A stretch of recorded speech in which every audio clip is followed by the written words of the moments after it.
Que se passe-t-il quand un super-héros a besoin d'une famille? Duke Thomas se tient perplexe dans son sweat à capuche rouge, encore en train de traiter la réalité impossible devant lui. Bruce Wayne lui-même lui souhaite la bienvenue avec confiance à Wayne Manor, tandis qu'Alfred Pennyworth offre son aide distinguée. Mais c'est le jeune Damian Wayne qui attire l'attention de Duke, le garçon qui manque de compétences sociales mais sourit avec une connaissance au-delà de ses années. À travers de grands couloirs ornés de portraits familiaux, Damian guide Duke devant des silhouettes de héros, Barbara Gordon, Kate Kane et d'autres. Duke s'émerveille de réaliser que ce palais sera son foyer. Quand Duke demande s'ils vivent tous ici, Damian explique la dynamique familiale complexe. Seul lui, son père et Alfred sont des résidents permanents. Les autres, ils vont et viennent. Dans la cuisine moderne et élégante, Duke apprend la hiérarchie domestique. Pennyworth décide qui a le droit de cuisiner, et Bruce Wayne a un interdit à vie. Mais l'attention de Duke se tourne vers quelque chose d'inattendu. Un dinosaure? L'explication décontractée de Damian envoie des frissons dans le dos de Duke. Il mange les intrus. L'exclamation excitée de Duke « Ouah, cool !» révèle qu'il n'a aucune idée de ce qu'il est vraiment en train de vivre. Bruce Wayne apparaît, demandant à Damian d'aider Alfred tout en vérifiant l'avancement de la visite. Duke mentionne avec enthousiasme les capacités de défense contre les intrus du dinosaure, mais le sourire complice de Bruce révèle la vérité. Damian s'amusait un peu. Le dinosaure n'est qu'un souvenir d'une affaire passée. La tromperie ludique met en avant le sens de l'humour unique de la famille et la nature espiègle de Damian.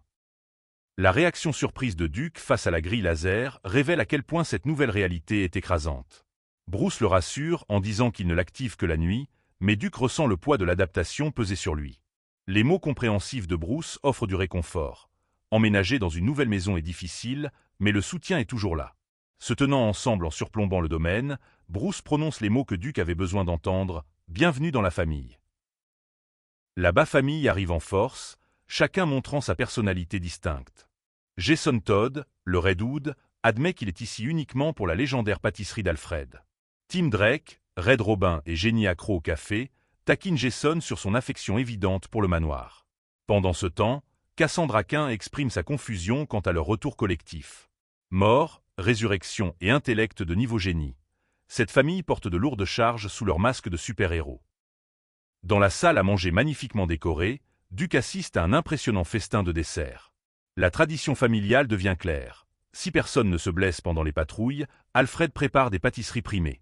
Mais alors qu'ils expliquent cet accord sucré, l'explication d'une fille est interrompue. Son expression alarmée se concentre sur un détail crucial. Le dernier cookie sur la table. Quelque chose est sur le point de mal tourner. Le chaos éclate alors que Damian crie « Dib » et se jette sur le cookie convoité. Des nuages de farine remplissent l'air alors que les corps se heurtent sur le champ de bataille de la cuisine. Se transformant en Robin, Damian déclare sa supériorité sur tous les autres Robins tout en lançant le cookie dans les airs. Mais Dick Grayson émerge victorieux, croquant le prix avec un sourire satisfait en déclarant « Sucker ». La guerre des cookies a déjà fait ses premières victimes. Duke se sent submergé alors que des héros plus jeunes s'accrochent désespérément à lui.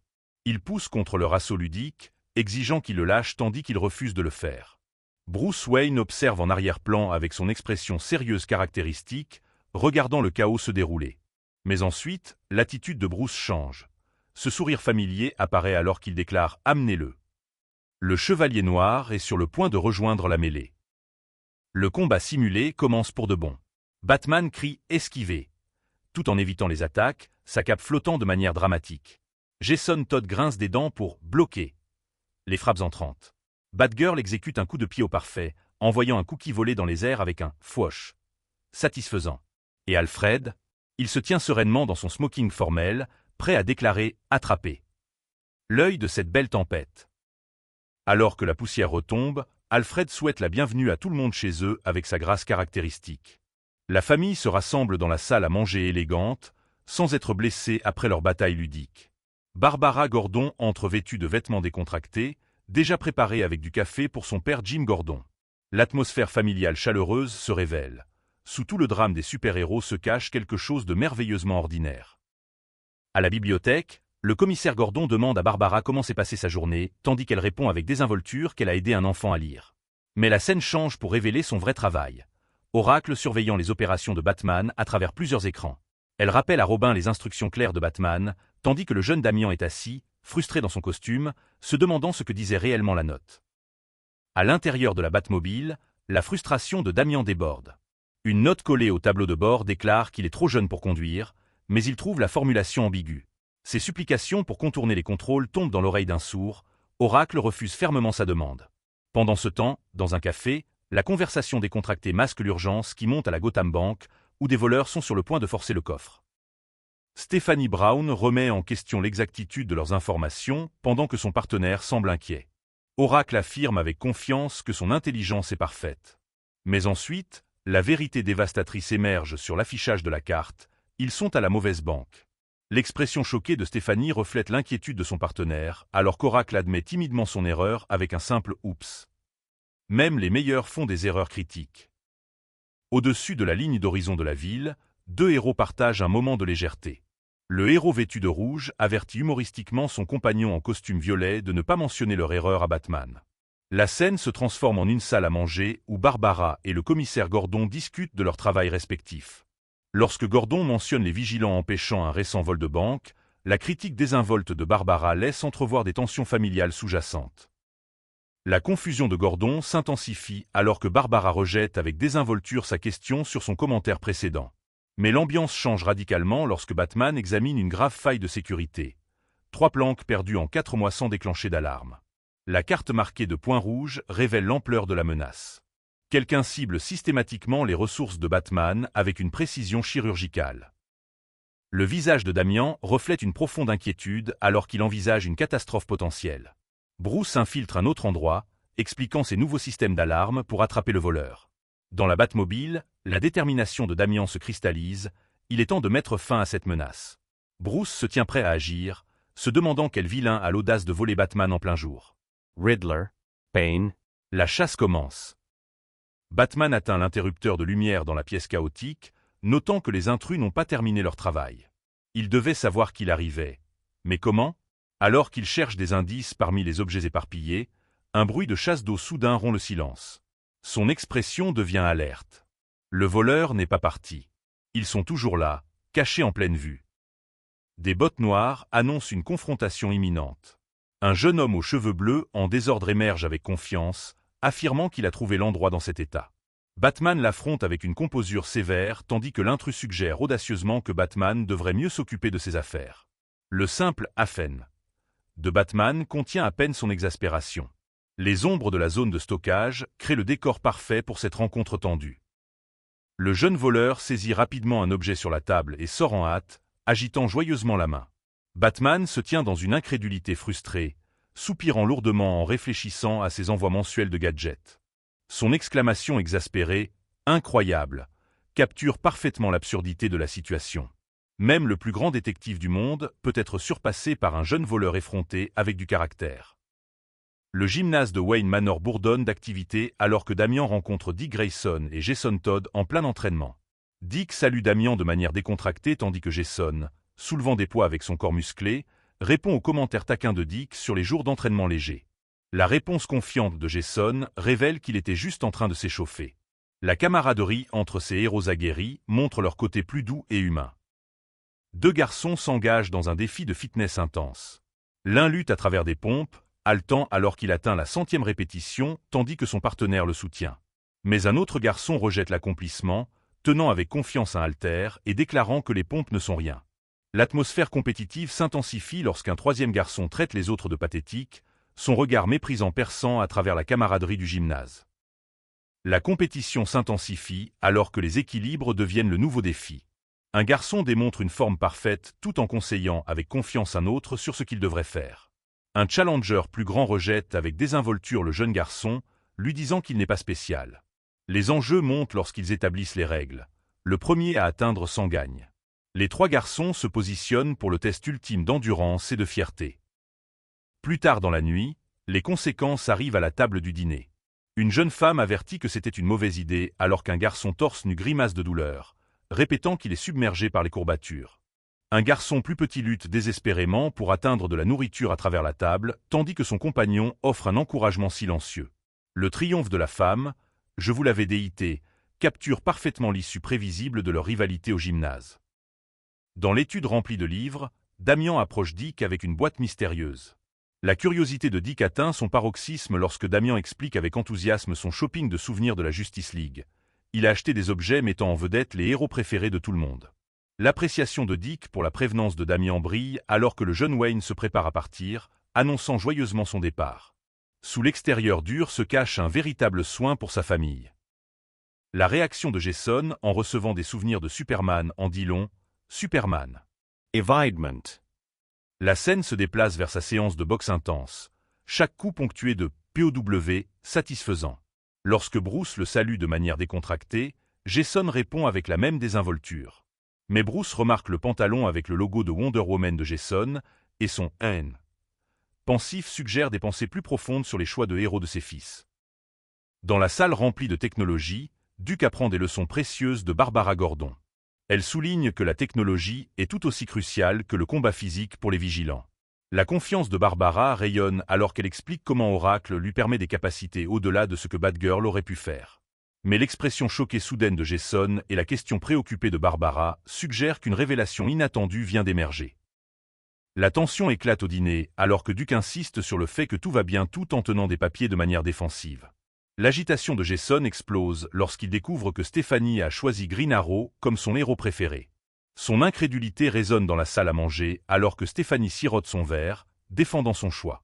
Elle soutient que Green Arrow mérite reconnaissance, un membre de la Justice League qui combat le crime sans pouvoir. Le jeu reconnaît le jeu. La dispute atteint la Watchtower où les membres de la Justice League s'engagent dans des plaisanteries ludiques. Une femme blonde taquine un homme aux cheveux foncés sur l'utilisation d'un arc, tandis que Superman et Green Arrow discutent de l'humeur de Batman. Superman suggère que Batman a l'air plus renfrogné que d'habitude, bien que Wonder Woman ne soit pas d'accord. Batman est assis, les bras croisés, son attitude froide inchangée tandis que Flash observe l'échange divertissant. De retour dans la Batcave, l'excitation remplit l'air alors que Cassandra annonce l'accomplissement de Duke dans le bingo des vigilants. Duke a l'air fier mais confus à propos de cette étape impliquant l'envoi d'un super-vilain à Arkham seul. Lorsque Duke demande à propos de ce jeu mystérieux, l'explication commence à se dérouler. Ces héros ont transformé leur vie dangereuse en une compétition amicale, suivant leurs expériences avec des points et des réalisations. La curiosité de Jason sur leur système de points mène à d'autres révélations. Il demande avec enthousiasme à tout le monde de lever la main pour diverses expériences de super-héros, créer leurs propres équipes, changer de nom de héros et être formés par des assassins. La compétition amicale continue alors qu'ils comparent leurs parcours divers.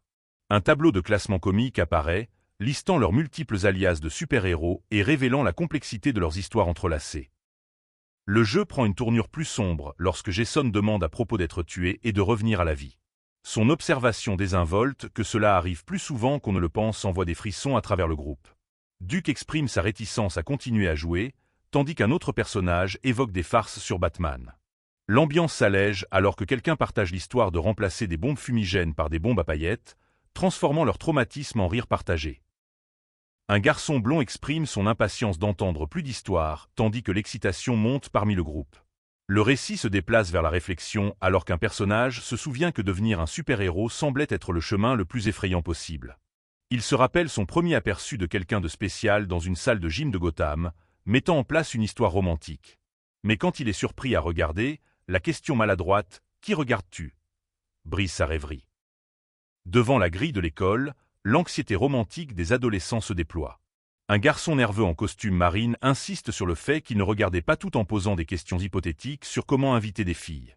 Son ami lui offre un conseil simple. Il suffit de l'inviter à prendre un café ou à aller au cinéma. Le pire résultat est juste un « non ». Mais la réaction du garçon anxieux révèle à quel point cela lui semble monumental. Parfois, les plus petits pas nécessitent le plus grand courage. L'interaction entre Duke et Anna à l'école commence par des salutations nerveuses sur fond de rose. Le « salut » hésitant de Duke rencontre la réponse joyeuse d'Anna, mais quand il trébuche dans son approche, un observateur note son manque de fluidité. Plus tard, dans le cadre du laboratoire, Duke rassemble son courage pour avouer ses sentiments, mais Anna l'interrompt immédiatement avec « ne fais pas ça », le laissant inquiet et confus.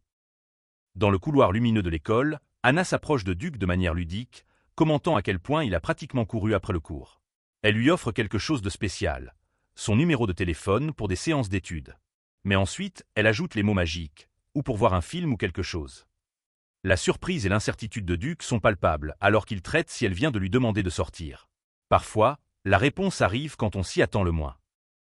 La conversation continue avec la réponse animée de Duke, gesticulant avec enthousiasme alors qu'il suggère qu'il pourrait étudier si elle préfère. Mais la suggestion ludique d'Anna de voir un film ensemble reçoit sa réponse positive immédiate. Sa conclusion heureuse que « c'est un rendez-vous » envoie le cœur de Duke s'envoler.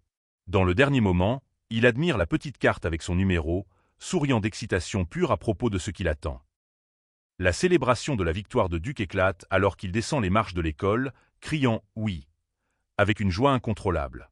De retour avec ses amis, une fille remarque à quel point il a souri toute la journée en textant quelqu'un.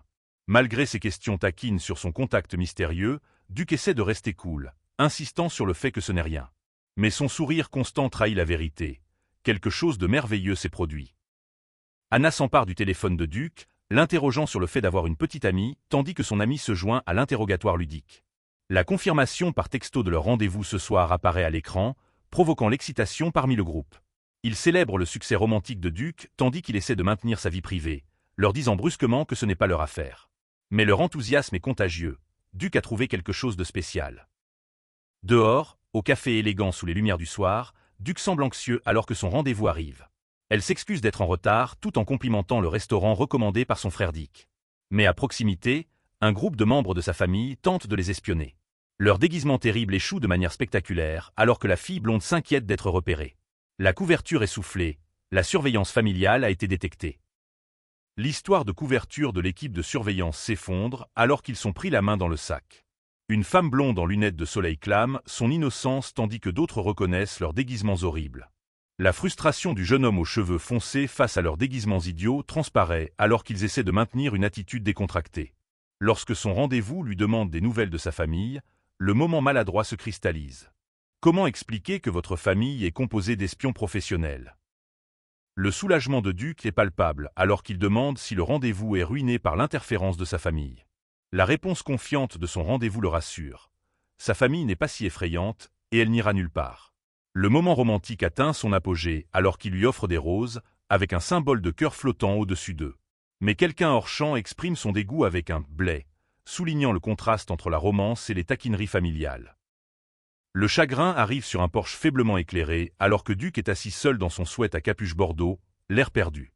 Anna se tient les bras croisés, son empathie évidente alors qu'elle explique que, bien qu'elle aime Duke, les choses ne fonctionnent pas. L'espoir de Duke s'effondre alors qu'il demande s'il a fait quelque chose de mal. L'assurance d'Anna qu'il n'est pas à blâmer et sa suggestion de rester amis offrent peu de réconfort. Parfois, le bien n'est pas suffisant. Duke est assis contemplatif sur le porche lorsqu'une fille le salue de l'intérieur de la maison. Ses excuses silencieuses révèlent son état émotionnel alors qu'elle s'assoit à ses côtés. Leur conversation reconnaît la prise de conscience de tout le monde sur la situation lorsqu'un autre ami demande s'il y a de la place pour un de plus. Le rassemblement du groupe montre comment la famille apparaît pendant les moments difficiles, offrant un soutien silencieux par leur présence.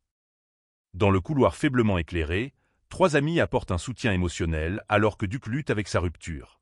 Il étreint ses genoux fermement, réticent à discuter de la suggestion d'Anna de rester amie. Sa question sur le retour à l'amitié après tout cela touche profondément. La réponse sage de son ami sur le besoin d'espace et de temps pour guérir lui offre la permission de prioriser sa guérison émotionnelle. La scène de soutien se termine par des assurances et des promesses que Duke guérira. Mais le devoir appelle alors que l'équipe se dirige vers leur salle de contrôle. Un personnage sérieux souligne la nécessité de discuter des événements récents, en particulier d'une chasse verte. Soudain, l'urgence frappe, Kite Man est en liberté. L'appel à quelqu'un pour prendre les devants ne reçoit aucun volontaire immédiat, créant une tension dans les rangs héroïques.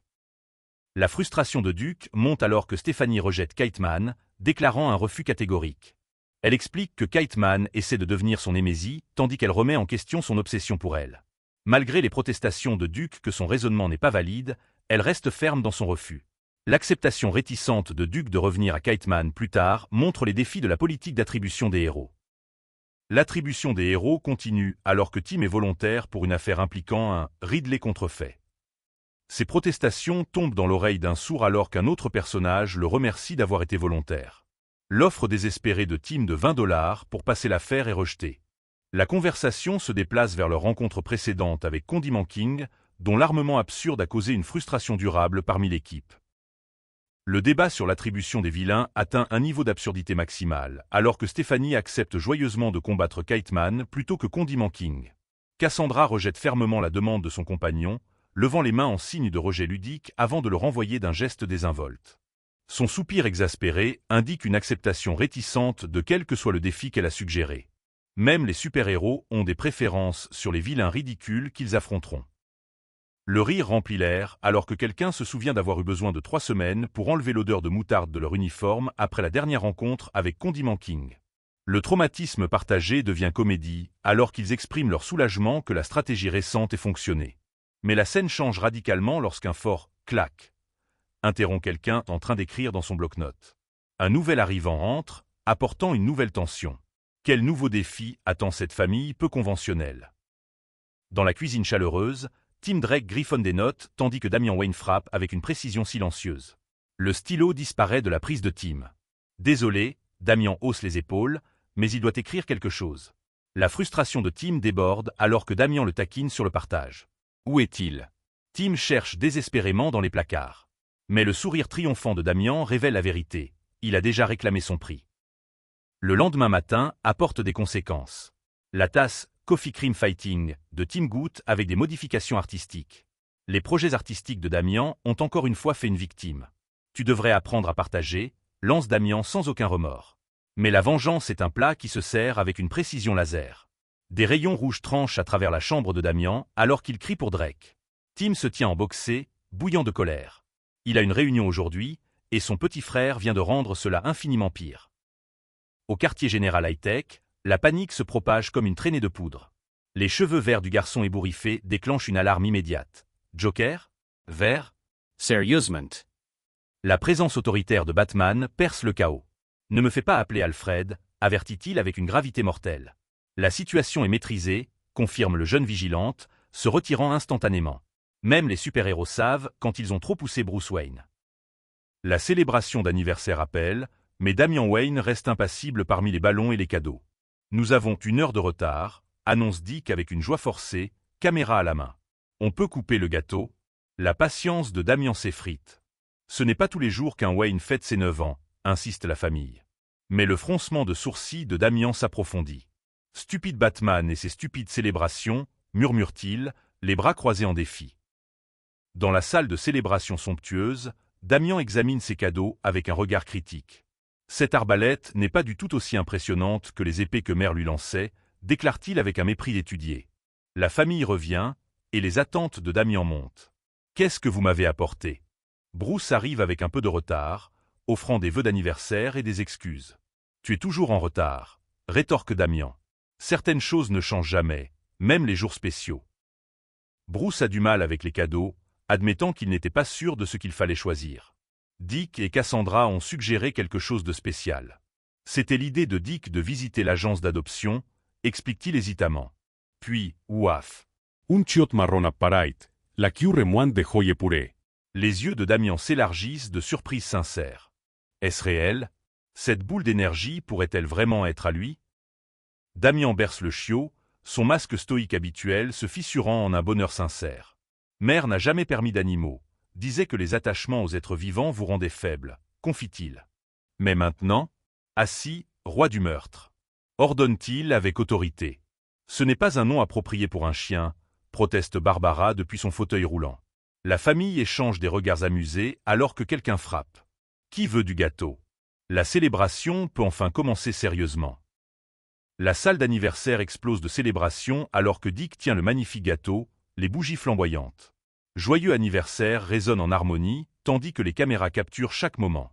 Nous t'aimons, Damian, chante-t-il avec une affection sincère.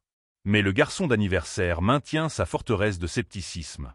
Je pense toujours que c'est stupide, pour des enfants stupides, déclare-t-il. Pourtant, sa prise sur l'ours en peluche suggère le contraire.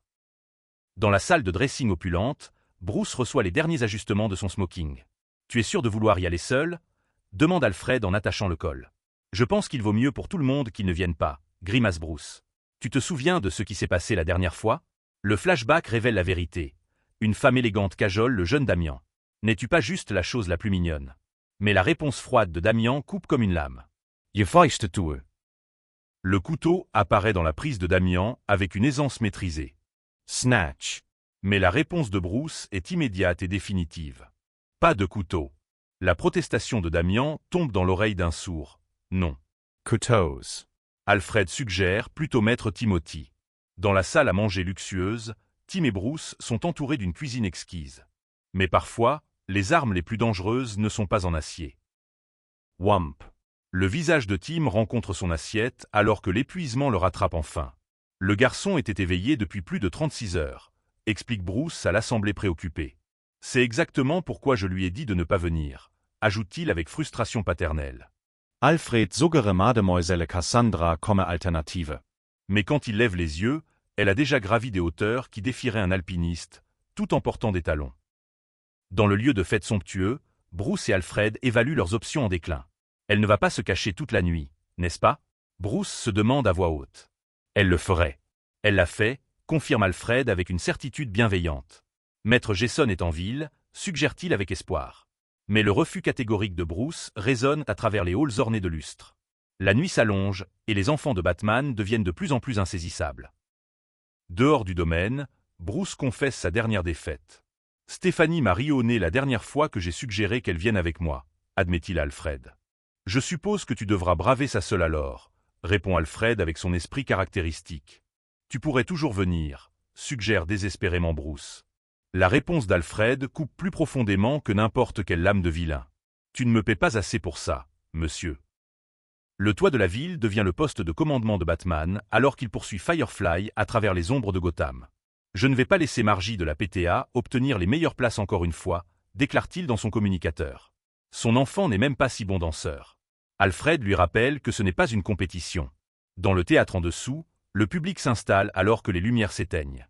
Mademoiselle Cassandra ne monte pas sur scène avant l'entracte, rassure Alfred.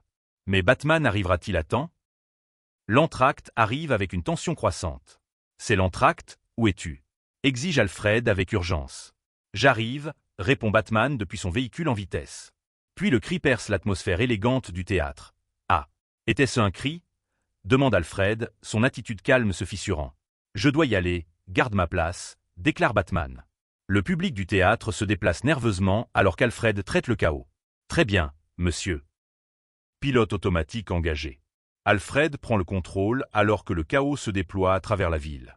Derrière des rideaux rouges, des figures mystérieuses se déplacent avec détermination. La danseuse tourne gracieusement, des notes musicales flottant autour de sa performance. Mais ailleurs, des pas résonnent dans une fuite désespérée.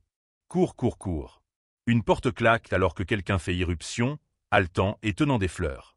Puis, des applaudissements éclatent, comblant le fossé entre cris et célébrations.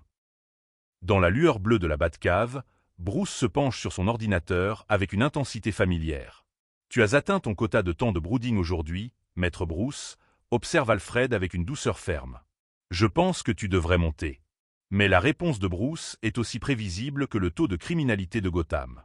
Je travaille. La lutte éternelle entre le devoir et la famille continue dans les ombres sous le manoir Wayne. Alfred s'enfonce plus profondément, perçant les murs défensifs de Bruce. C'est ce qu'on appelle ça de nos jours? Quand j'étais garçon, c'était simplement appelé éviter tes problèmes. La machoire de Bruce se crispe. Je n'évite rien. Mais la vérité émerge comme une confession. Mademoiselle Cassandra ne veut pas me parler. As to essay? Défie Alfred. L'armure de Bruce se fissure enfin. J'ai merdé. Oui, tu l'as fait. Ça arrive, répond Alfred avec une sagesse douce. Dans les profondeurs métalliques de la Batcave, Bruce confronte sa plus grande peur. Je ne sais pas comment être un bon perroté, être le Batman dont Gotham a besoin, confesse-t-il, la tête dans les mains. Tu fais ce que tu peux, maître Bruce. Quand tu échoues, tu essaies de faire mieux la prochaine fois, conseille Alfred.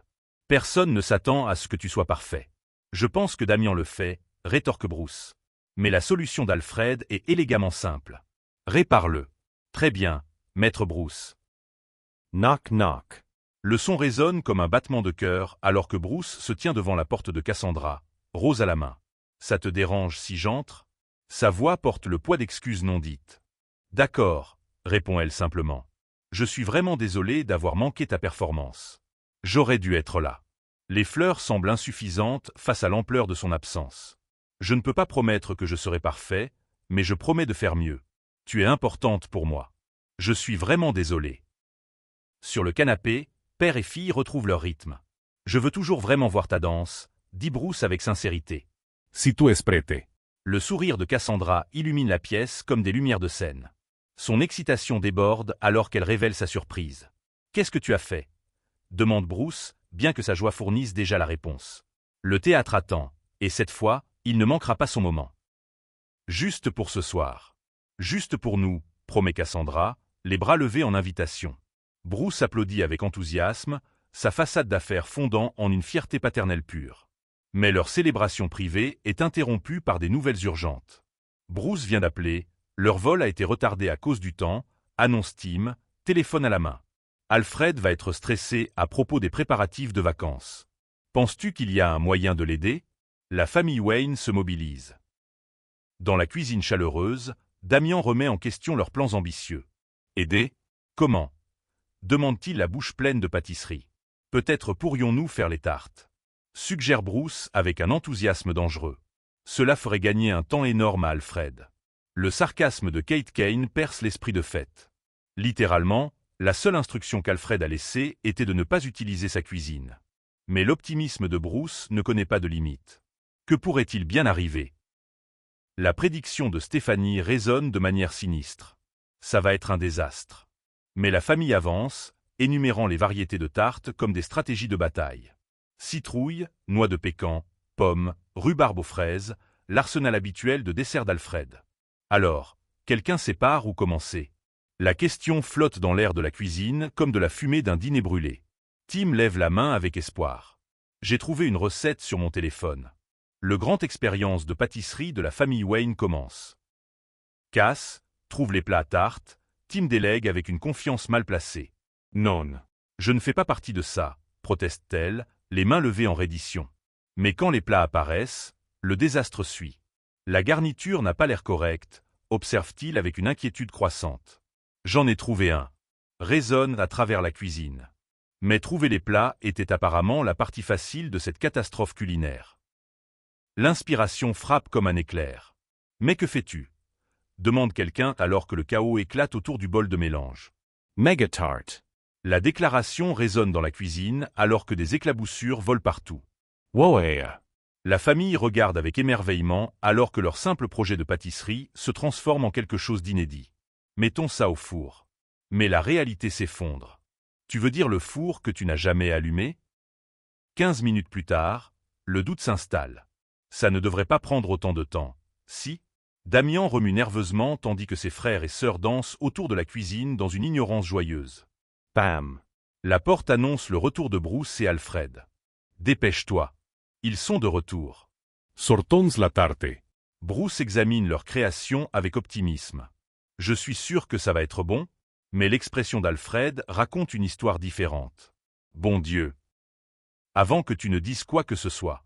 Bruce commence défensivement, présentant leur monstruosité culinaire. Nous avons fait la tarte pour Thanksgiving. La famille se regroupe derrière lui comme des conspirateurs coupables.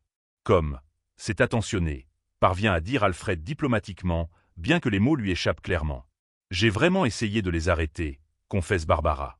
Dans la salle à manger élégante, la question hante chaque place. Nous allons manger ça? Pas moi, vient la réponse sage. Dans le couloir de l'école, Tim navigue dans les eaux traîtresses de l'identité civile. Je sais quand je suis observé, pense-t-il en jetant un coup d'œil aux élèves à proximité. Il est difficile de maintenir une identité civile. Trop d'absences inexpliquées et les gens commencent à poser des questions. Il s'assoit dans la cafétéria, entouré de normalités qui semblent étrangères. J'ai promis à Père de ne pas attirer l'attention sur moi, et je vais tenir cette promesse. Mais dans son monde, la normalité est le plus grand déguisement. Contre le coucher de soleil doré de la ville, Damian fait face au jugement de sa mère. Tes compétences ont besoin de travail. Damian. J'attends depuis presque 7 heures. Mais la défiance de Damian brûle intensément dans son costume de Robin. Je savais que tu étais ici. J'avais d'autres responsabilités. La déception de Talia coupe plus profondément que n'importe quelle lame. Il semble que tes priorités aient besoin d'ajustement aussi. La Ligue des Assassins contre la Bas-Family, une lutte éternelle pour l'âme d'un garçon. Sur l'escalier du toit, épée en bois à la main, Damian se prépare pour des épreuves familières. Je sais à quoi ressemblent tes tests, mère. Mais l'intensité de Talia suggère quelque chose de différent. C'est autre chose. Ton père t'a transmis ses compétences de détective, Au moins c'est bon. Si tu as une question, pose-la. Je ne suis pas venu ici pour être jugé, déclare Damian avec la ténacité héritée des Wayne. Puis la voix de Talia s'adoucit avec une vulnérabilité inattendue. Es-tu heureux? La question flotte dans l'air du coucher de soleil comme de l'encens. Cette vie, la vie que tu as choisie avec ton père et tous les autres, te rend-elle heureux? La confusion de Damian est sincère. Quoi? Pendant la majeure partie de ma vie, tout ce que je savais, c'était la Ligue des Assassins. J'avais un but, une mission, et je pensais que c'était le bonheur. Mais maintenant, debout sur ce toit entre les mondes, il doit définir le bonheur par lui-même. Puis je suis venu ici, commence Damian, son costume de Robin capturant la lumière mourante. Les choses ici ne sont pas parfaites. Parfois, nous nous battons. Parfois, nous faisons des erreurs. Parfois, Père oublie qu'il n'a plus à faire les choses seul. Sa voix devient plus forte à chaque mot. Mais, la réponse à ta question est oui. Je suis heureux ici. La ville s'étend en dessous d'eux alors que mère et fils partagent ce moment de vérité. L'expression de Talia s'adoucit avec une fierté maternelle mêlée de perte. Si cela t'a permis de trouver quelque chose de bon, alors je suis contente. Garde les yeux ouverts et tes compétences aiguisées, et je suis sûr que tu le feras. Te reverrai-je? Demande Damian, l'espoir filant dans sa voix. Jusqu'à la prochaine fois, mère, répond Talia. Sur la ligne d'horizon de Gotham, les adieux portent le poids des mondes entre eux. Dans la grange de Wayne Manor, Damian trouve la paix dans une compagnie plus simple. Merci pour ta compagnie, dit-il à Baco avec une affection sincère. Je reviendrai te donner à manger plus tard. La vache marron et blanche le regarde avec des yeux patients, la cloche tintant doucement. Alors qu'il s'éloigne, la porte de la grange s'ouvre derrière lui. Mais certaines curiosités sont sur le point de mener à des aventures inattendues. Alfred le chat explore la grange avec curiosité féline, découvrant Baco dans son enclos. Leur amitié improbable fleurit alors qu'Alfred se frotte affectueusement à la douce vache. À l'intérieur du manoir, des bêtises se déroulent alors que des garçons peignent des moustaches sur des visages endormis, riant avec une malice innocente. « As-tu entendu quelque chose » demande soudain Stéphanie. Chat. Le garçon pinsourit malicieusement. Parfois, les plus petits portent les plus grands secrets. Halt. Criminal. Tes jours de crime sont terminés. La déclaration dramatique de Jason résonne dans la pièce. La réponse de Baco est rapide et brutale. Ujiaka. Non. Cela a l'air tellement stupide. Même les vaches ont des standards. La partie d'échecs entre Bruce et Damian s'intensifie. Seulement si tu penses pouvoir supporter une autre défaite, père. Creak. La porte s'ouvre de manière sinistre. Puis le chaos. Mro. Alfred le chat se jette sur l'échiquier, éparpillant les pièces partout. Quoi? Alfred. Descends de là. La voix résonne dans le couloir alors que le jeune Damian passe en courant, surpris et confus. J'aurais juré avoir vu. Bruce commence, puis s'arrête. Quoi? Rien. Ce n'est rien. Mais dehors, Damian siffle joyeusement tandis qu'Alfred Pennyworth découvre la porte de la grange déverrouillée. Pourquoi est-ce déverrouillé? Les violations de sécurité prennent toutes sortes de formes, certaines avec 4 pattes et des esprits malicieux. Dans la grange, Alfred observe Baco mâchant avec contentement du foin. Il reflectit pensivement. Heureusement que j'ai vu la porte. Qui sait où la Baco aurait pu s'en aller? Il sécurise le loquet avec une efficacité maîtrisée.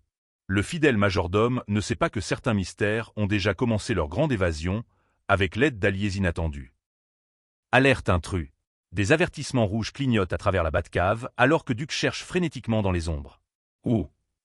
Ses yeux se fixent sur la vue impossible, des figures grimpant sur l'affichage massif de dinosaures. Là, pas le temps de s'équiper. Ça devra faire. Il attache son dispositif avec un clic décisif. L'ordinateur demande « Activez les défenses DE la caverne ?» Parfois, le meilleur système de sécurité est celui qui est déjà éteint. La main de Duke plane au-dessus du bouton d'activation. Activer les défenses de la caverne? Le skid mécanique résonne à travers la caverne alors que les systèmes s'engagent. Eh bien, hein?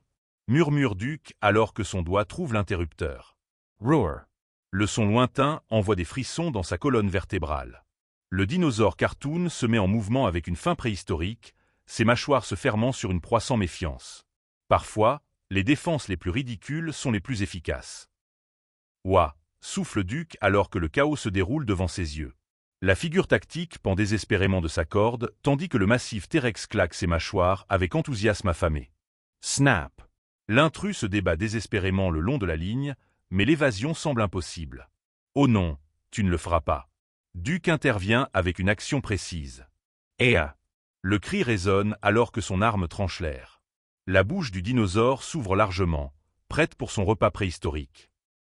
C'était génial, s'exclame Duke, l'adrénaline parcourant ses veines alors que le massif T-Rex se profile à proximité. Stomp stomp, la bête mécanique impose le respect même dans la victoire. You.